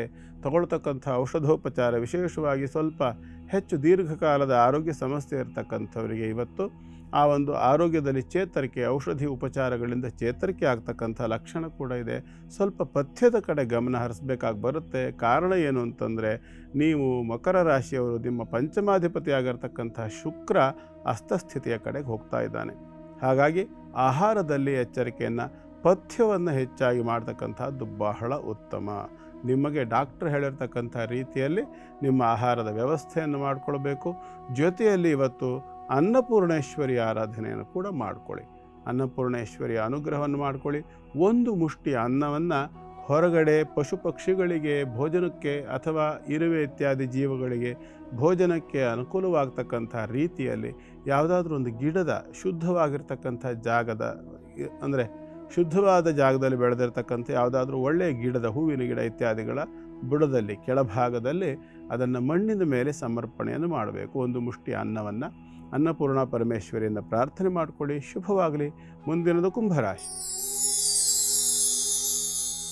ಕುಂಭರಾಶಿಯವರಿಗೆ ಕೂಡ ಇವತ್ತಿನ ದಿನ ತಕ್ಕ ಮಟ್ಟಿಗೆ ಚೆನ್ನಾಗಿದೆ. ರಾಶಿಗೆ ಸಪ್ತಮಾಧಿಪತಿಯು ಮತ್ತು ಷಷ್ಠಾಧಿಪತಿಯೂ ಆಗಿರತಕ್ಕಂತಹ ಚಂದ್ರಾದಿತ್ಯರು ಪರಸ್ಪರ ದೃಷ್ಟಿಯನ್ನು ಹೊಂದಿರತಕ್ಕಂಥದ್ದು ಭಾಗ್ಯ ತೃತೀಯದಲ್ಲಿ ಒಳ್ಳೆಯ ಒಂದು ಯೋಗ. ಅದು ವಿಕ್ರಮ ಸ್ಥಾನದಲ್ಲಿ ಚಂದ್ರ ಬಂದಾಗ ಮಾನಸಿಕವಾಗಿರ್ತಕ್ಕಂಥ ಸಾಮರ್ಥ್ಯ ಹೆಚ್ಚಾಗ್ತದೆ ಅಂತ ಹೇಳ್ತಾರೆ. ಅವನಿಗೆ ಸೂರ್ಯನ ದೃಷ್ಟಿಯಾದರೆ ವ್ಯಾಪಾರ ವ್ಯವಹಾರಗಳಲ್ಲಿ ಹೆಚ್ಚು ಗಮನವನ್ನು ಕೊಡ್ತೀರಿ. ಸರ್ಕಾರಿ ಉದ್ಯೋಗದಲ್ಲಿರ್ತಕ್ಕಂಥವರಿಗೆ ಉದ್ಯೋಗಕ್ಕೆ ಸಂಬಂಧಪಟ್ಟು ಹೆಚ್ಚು ಗಮನ ಇಟ್ಟು ಕೆಲಸ ಮಾಡ್ತಕ್ಕಂಥ ಅವಕಾಶ ಇದೆ. ಅಧಿಕಾರದಲ್ಲಿರ್ತಕ್ಕಂಥವರು, ರಾಜಕಾರಣಿಗಳು, ನೇತಾರರು, ವಿಶೇಷವಾಗಿ ಸಿನಿಮಾ ನಟರು, ಕಲಾವಿದರು ಎಲ್ಲರಿಗೂ ಕೂಡ ಇವತ್ತು ಮಾಡುವಂಥ ಕೆಲಸದಲ್ಲಿ ಹೆಚ್ಚು ಮುತುವರ್ಜಿ ವಹಿಸಿ ಶಭಾಷ್ಗಿರಿ ತಗೊಳ್ಳುವಂಥ ಸಂಪೂರ್ಣ ಅವಕಾಶಗಳು ಕುಂಭರಾಶಿಯವರಿಗೆ ಮುಕ್ತವಾಗಿ ಕಾಣಿಸುತ್ತೆ. ರಾಶಿಯಲ್ಲಿ ರಾಹು ಇರೋದರಿಂದ ಸ್ವಲ್ಪ ಮಟ್ಟಿಗೆ ನಾಳದೋಷಗಳು ಕೂಡ ಊಹಿಸ್ಬೋದಾಗಿರುತ್ತೆ. ರಾತ್ರಿ ಹೊತ್ತು ನೀರಿನಲ್ಲಿ ಸಂಚಾರ ಮಾಡ್ತಕ್ಕಂಥ ಸಂದರ್ಭ ಅನಿವಾರ್ಯವಾಗಿ ಬಂದರೆ ತುಂಬ ಎಚ್ಚರಿಕೆ ಬೇಕು. ಮತ್ತು ವಿಶೇಷವಾಗಿ ಸ್ವಲ್ಪ ವಾತಾವರಣದಲ್ಲೂ ವ್ಯತ್ಯಾಸ ಇರೋದರಿಂದ ಆಸ್ತಮಾ ಮೊದಲಾದಂತಹ ಶ್ವಾಸಕೋಶ ಸಂಬಂಧ ಸಮಸ್ಯೆ ಇರತಕ್ಕಂಥ ಕುಂಭರಾಶಿಯವರು ಆದಷ್ಟು ಸೂರ್ಯಾಸ್ತದ ನಂತರದಲ್ಲಿ ಇವತ್ತು ಹೊರಗಡೆ ಹೋಗದೇ ಇರತಕ್ಕಂಥದ್ದು ಒಳ್ಳೆಯದು. ಅನಿವಾರ್ಯವಾಗಿದ್ದ ಪಕ್ಷದಲ್ಲಿ ಪಚ್ಚಕರ್ಪೂರ ಇತ್ಯಾದಿ ವಸ್ತುಗಳನ್ನು ಜೊತೆಯಲ್ಲಿ ಇಟ್ಕೊಂಡ್ರೆ ತುಂಬ ಒಳ್ಳೆಯದು. ಯೋಚನೆ ಮಾಡಿ. ಇದರ ಜೊತೆಯಲ್ಲಿ ವಿಶೇಷವಾಗಿ ಆರೋಗ್ಯ ಸುಧಾರಣೆಗೆ ವಾತಾತ್ಮಜನಾಗಿರ್ತಕ್ಕಂಥ ಆಂಜನೇಯನ ಧ್ಯಾನ ಮಾಡಿಕೊಳ್ಳಿ. ಶುಭವಾಗಲಿ. ಮುಂದಿನದು ಮೀನರಾಶಿ. ಮೀನರಾಶಿಯವರಿಗೆ ಕೂಡ ಇವತ್ತಿನ ದಿನ ಚೆನ್ನಾಗಿದೆ. ಪಂಚಮಕ್ಕೆ ಬಂದಿರತಕ್ಕಂತಹ ಗುರು ಪೂರ್ಣ ಬಲವನ್ನು ನಿಮ್ಮ ರಾಶಿ ಕೊಡ್ತಾ ಇದ್ದಾನೆ. ಜೊತೆಯಲ್ಲಿ ಪಂಚಮಾಧಿಪತಿ ಆಗಿರತಕ್ಕಂತಹ ಚಂದ್ರ ಪರಿವರ್ತನ ಬಾಧಾಯೋಗವನ್ನು ಕಳ್ಕೊಂಡು ಮೇಷರಾಶಿಗೆ ಪ್ರವೇಶವನ್ನು ಮಾಡಿದ್ದಾನೆ. ನಿಮ್ಮ ರಾಶಿಗೆ ಯೋಗಕಾರಕನಾಗಿರ್ತಕ್ಕಂತಹ ಸೂರ್ಯನ ದೃಷ್ಟಿ ನೀಚನಾಗಿದ್ದರೂ ಕೂಡ ಅಷ್ಟಮ ಭಾವದಲ್ಲಿ ನೀಚನಾದರೆ ಸೂರ್ಯ ಅತ್ಯುತ್ತಮವಾದಂಥ ಫಲವನ್ನು ಕೂಡ ಕೊಡೋದಕ್ಕೆ ಅವಕಾಶ ಇರುತ್ತೆ. ಕಾರಣ ನಿಮ್ಮ ರಾಶಿಗೆ ದ್ವಿತೀಯ ಭಾವಕ್ಕೆ ದೃಷ್ಟಿ, ಅಲ್ಲಿ ಚಂದ್ರ ಬಂದಿದ್ದಾನೆ. ಚಂದ್ರನ ಮನೆಯಲ್ಲಿ ಗುರು ಇದ್ದಾನೆ. ನಿಮಗೂ ಸಹ ಪೂರ್ಣವಾದ ಗುರು ಬಲ ಕೂಡ ಇದೆ. ಹಾಗಾಗಿ ಇವತ್ತಿನ ದಿನವನ್ನು ನೀವು ಸ್ವಲ್ಪ ಪ್ರಯತ್ನ ಪಟ್ಟು ನಿಮ್ಮ ಕಡೆಗೆ ತಿರುಗಿಸ್ಕೊಳ್ಬೇಕಾಗಿ ಬರುತ್ತೆ. ಕಾರಣ ಸಿದ್ಧಿ ಅನ್ನುವಂತಹ ಯೋಗ ಕೂಡ ಇರೋದರಿಂದ, ಭದ್ರ ಕರುಣವೂ ಇವತ್ತಿರೋದರಿಂದ ನೀವು ಸ್ವಲ್ಪ ಮಂಗಳಮಯವಾಗಿರ್ತಕ್ಕಂಥ ವಾತಾವರಣವನ್ನು ಇವತ್ತು ಸೃಷ್ಟಿ ಮಾಡಿಕೊಳ್ಬೇಕಾಗಿ ಬರುತ್ತೆ. ಆಚರಣೆಯ ಮುಖಾಂತರವಾಗಿ ಶಿವ ಸಂಬಂಧವಾದಂಥ ಉಪಾಸನೆಯನ್ನು ಮಾಡಿಕೊಳ್ಳಿ. ಸಾಧ್ಯವಾದರೆ ಯಜುರ್ವೇದದಲ್ಲಿರ್ತಕ್ಕಂತಹ ರುದ್ರ ನಮಕ ಅಂತಕ್ಕಂಥ ಒಂದು ಭಾಗ ಇದೆ. ನಮಸ್ತೆ ರುದ್ರಮನ್ಯವೇ ಅಂತ ಆರಂಭ ಆಗುತ್ತೆ. ಅದು ಆ ಮಂತ್ರ ಭಾಗವನ್ನು ನೀವು ಪಠನ ಮಾಡಲಿಕ್ಕೆ ಬಂದರೆ ಪಠನ ಮಾಡಿ. ಅದಕ್ಕೆ ಪ್ರಸ್ತಾರ ಇರತಕ್ಕಂಥದ್ದಾದ್ದರಿಂದ ಸ್ವಲ್ಪ ಯೋಚನೆ ಮಾಡಬೇಕಾಗತ್ತೆ. ನಿಮಗೆ ಅದನ್ನು ಪಠನ ಮಾಡುವ ಕ್ರಮ ಗೊತ್ತಿಲ್ಲದೇ ಇದ್ದರೆ ವಿಧಿವತ್ತಾಗಿ ದಯಮಾಡಿ ನೀವು ಅದನ್ನು ಶ್ರವಣ ಮಾಡಿ ಕೇಳಿಸ್ಕೊಳ್ಳಿ ಸಾಕು. ಕೇಳಿಸ್ಕೊಂಡು ಕಣ್ಣು ಮುಚ್ಚಿಕೊಂಡು ಒಂದು ಕಡೆಯಲ್ಲಿ ಪಶ್ಚಿಮಾಭಿಮುಖವಾಗಿ ಕೂತ್ಕೊಂಡು ಅದನ್ನು ಶ್ರವಣ ಮಾಡಿದರೆ ಅನೇಕ ರೀತಿಯ ದೋಷಗಳು ನಿವೃತ್ತಿಯಾಗುತ್ತೆ. ಶ್ರುತಂ ಹರತಿ ಪಾಪಾನಿ ಅಂತ ಹೇಳುತ್ತೆ, ಕೇಳಿದರೂ ಕೂಡ ಅನೇಕ ಪಾಪಗಳು ನಾಶವಾಗ್ತವೆ ಅಂತ ಹೇಳ್ತಾರೆ. ಹಾಗಾಗಿ ಈ ಒಂದು ರುದ್ರ ನಮಕಾಧ್ಯಾಯ ಅಥವಾ ರುದ್ರಾಧ್ಯಾಯವನ್ನು ಶ್ರವಣ ಮಾಡ್ಕೊಳ್ಳಿ. ಪಠನ ಮಾಡೋಕ್ಕೆ ಬರುವವರು ಮಾಡಿಕೊಂಡು ಶಿವನ ಉಪಾಸನೆಯನ್ನು ಮಾಡ್ಕೊಳ್ಳಿ. ಶುಭವಾಗಲಿ. ಇವತ್ತು ಬಹಳ ವಿಶೇಷವಾದ ವೀರನಾರಾಯಣ ಸ್ವಾಮಿಯ ಸನ್ನಿಧಾನದ ಕುರಿತಾಗಿ ತಿಳಿಸ್ಕೊಟ್ರಿ. ಧನ್ಯವಾದಗಳು ಗುರುಗಳೇ. ಸರ್ವೇ ಜನ ಸುಖಿನೋ ಭವಂತು, ಸಮಸ್ತ ಸನ್ಮಂಗಲಾನಿ ಭವಂತು. ಪರಮಾತ್ಮನ ಅನುಗ್ರಹದಿಂದ ಎಲ್ಲರಿಗೂ ಕೂಡ ಶುಭವಾಗಲಿ.